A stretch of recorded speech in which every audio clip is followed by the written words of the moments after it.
Subhanallah walhamdulillah wala ilaha illallah subhanallah. அஸ்ஸலாமு அலைக்கும் வரஹ்மத்துல்லாஹி வபரகாத்துஹு. இது போன்ற இன்னும் பல பயான் சொற்பொழிவுகளை எமது இணையதளமாகிய www.acmyc.com இணையதளம் மூலமாக டவுன்லோட் செய்து கொள்ள முடியும். வஸ்ஸலாம். Things that I see, I know it's hard to believe, but it's from the Almighty. ஒரு சஹாபி வந்து கேட்டார்கள், யா ரசூலல்லாஹ், நான் என் உம்மா அப்பாவுக்கு செய்யாத கடமையே இல்ல, அவங்க வஃபாத் ஆயிட்டாங்க, எல்லாமே செய்து முடிந்து, ஏதாவது கடமைகள் இருக்கிறதா எனக்கு செய்வதற்கு? ஏதாவது கடமைகள் இருக்கிறதா எனக்கு செய்வதற்கு? சொன்னார்கள் ஸல்லல்லாஹு அலைஹி வஸல்லம், 5 விடயங்களை செய்யுங்கள். தாய் இருக்கும் பொழுதும் பார்த்தோம், சிலர் தாய் இல்லாமலானதுக்கு பின்னால் தான் தாயுடைய கபரடிக்கு ஓடுவதை, மாதம் மாதம் ஓடுவார்கள். 4-2 வருடங்கள் போய்விட்டால் தாய் எங்கே அடக்கப்பட்டா யோசித்துக் கொண்டிருக்கிறார்கள். சகோதரர்களே, கண்ணியமானவர்களே, ஸல்லல்லாஹு அலைஹி வஸல்லம் சொன்னார்கள், முதலாவது அஸ்ஸலாத்து அலைஹிமா, அவர்களுக்கு துஆ செய்யுங்கள். என்ன ஓட்டம் தொழுகைக்கு பின்னால்? சொந்தமாக துஆ செய்ய தெரியாது, அழுது கேளுங்கள், யா அல்லாஹ் அவர்களை மன்னி, அவர்களை சிறப்பாக்கி, அவர்களை செழிப்பாக்கி. சகோதரர்களை எத்தனையை கேட்கலாம் அவர்களுக்கு? அல்லாஹ் ரசூல் கேட்க சொல்லுகிறார்கள். இஸ்திக்பார் செய்யுங்கள். ஒரு ஹதீஸிலே வருகிறது, இப்னு மாஜாவுடைய ரிவாயத்திலே, ஒரு ஜனாசாவுடைய அந்தஸ்து, ஒரு தந்தையுடைய அந்தஸ்து உயர்கிறது. கேட்கின்றார், என்ன காரணம்? உங்களுடைய மகன் உங்களுக்காக வேண்டி செய்த இஸ்திக்பார். சகோதரர்களே, நாம் நல்லவர்களாக வாழ வேண்டும், எமக்காக வேண்டி இல்லாவிட்டாலும் எமது தாய்தந்தைமாருக்கு எம்முடைய துஆவை அல்லாஹ் ஏற்றுக்கொள்வதற்காக வேண்டி. அருமையானவர்களே, இவ்வளவு கெஞ்சி இஸ்திக்பாருக்கு அனுமதி இருக்கிறது. அவர்கள் ஏதாவது யாரோடையாவது உடன்படிக்கை செய்திருந்தால் அதை நிறைவேற்றுவது, அவர்களுடைய நண்பர்களை மதித்து அவர்களுக்கு இக்ராம் செய்வது, சகோதரர்களே அவர்களுடைய வசியாக்களை நிறைவேற்றுவது, இந்த 5ஐயும் தாய் தந்தை இல்லாத காலத்தில் கூட செய்ய வேண்டும். நண்பனை மதிக்க வேண்டும் இல்லாத காலத்தில். இருக்கும் காலத்திலே தாயை மதிக்காவிட்டால், தந்தையை மதிக்காவிட்டால் ஆக மேன்மையானவர்களே, அல்லாஹ்வுடைய நல்லடியார்களே, ஒவ்வொரு சஹாபாக்களுடைய வாழ்க்கையும், குறிப்பா இந்த உவைஸ் ரஹ்மத்துல்லாஹி அலைஹி வாழ்க்கையும் பார்த்தால், தாய் தந்தைக்கு கை கொடுத்தவர்கள் அவர்கள் செழிப்பாக இருப்பார்கள் என்பதற்குரிய மிக பெரும் ஆதாரம்.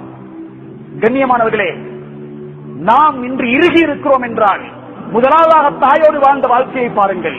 பிள்ளையாக இருந்து தாய்க்கு அநியாயம் செய்திருக்கிறோமா?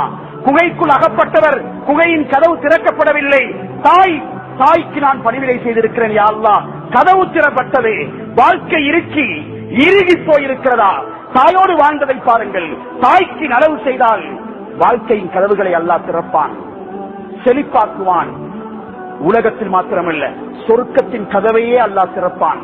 அப்படியான பாக்கியம் பெற்றவர்கள் தான் எமது பெற்றோர்கள்.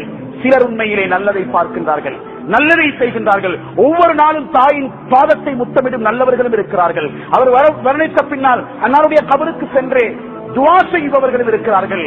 அதே போன்று சிலர் தன்னுடைய வீட்டிலே தாயை வைத்துக் கொள்ள வேண்டும் என்பதற்காக வேண்டி வழக்காடிய அரபிகளும் இருக்கின்றார்கள். அடுத்தவருடைய வீட்டிலே, தன் சகோதரிய வீட்டிலே தாய் வைக்கட்டும் என்பதாக முடிவாக்கப்பட்டதன் பின்னால் ஏங்கி அழுத பிள்ளைகளும் இருக்கின்றார்கள்.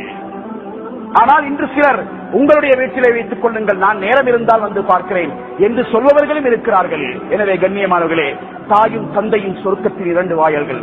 இதை புனிதமாக்குவோம். இதன் ஊடாக அல்லாஹ் எங்களுக்கு சொர்க்கத்தை நசீபாக்குவானாக. வல்லவன் அல்லாஹ் நம்ம அனைவருக்கும் நல்ல ஒரு புரிவானாக. யா அல்லாஹ் எங்கள் உம்மா அப்பா பாவங்களை மன்னிப்பதாக, எங்களுக்கு கரிமாவை தந்தவர்கள் யா அல்லாஹ், எங்களுக்கு இஸ்லாத்தை காட்டி தந்தவர்கள் யா அல்லாஹ், உன்னிடத்திலே வந்து விட்டார்கள் யா அல்லாஹ். அவர்கள் எல்லாம் எத்தனையோ சந்தோஷங்களை கண்டிருப்போம் யா அல்லாஹ், எத்தனையோ பெருநாள்களை கண்டிருப்போம் யா அல்லாஹ்.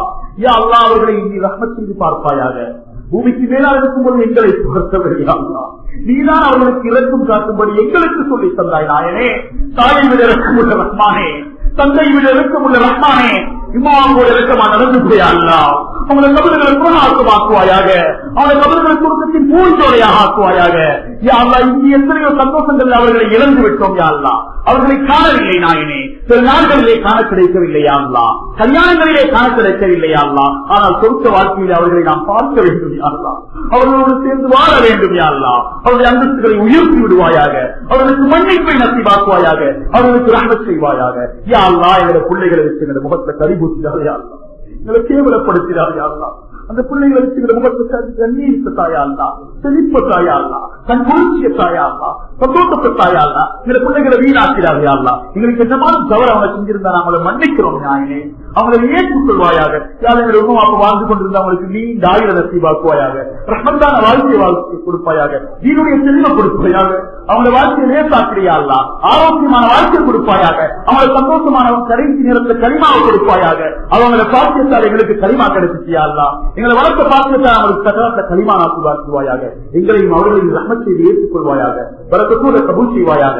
அவர்களுக்கு நாம் செய்த தவறுகளுக்கு அவர்களுக்கு மன்னிப்பு கேட்க தயாராகிறோம் நாயனே, நீ என்னை மன்னிப்பு விடையா அல்லா, அவர்களை கண்ணியப்படுத்துறியா அல்லா, அவர்களை சொர்க்கவாதியாக்கிறியா அல்லா, அவர்களுக்கு துபா செய்வாயாக, அவர்களுக்கு ரஹ்மத் செய்வாயாக, அவர்கள் நீண்ட ஆயுளை நசீபாக்குவாயாக.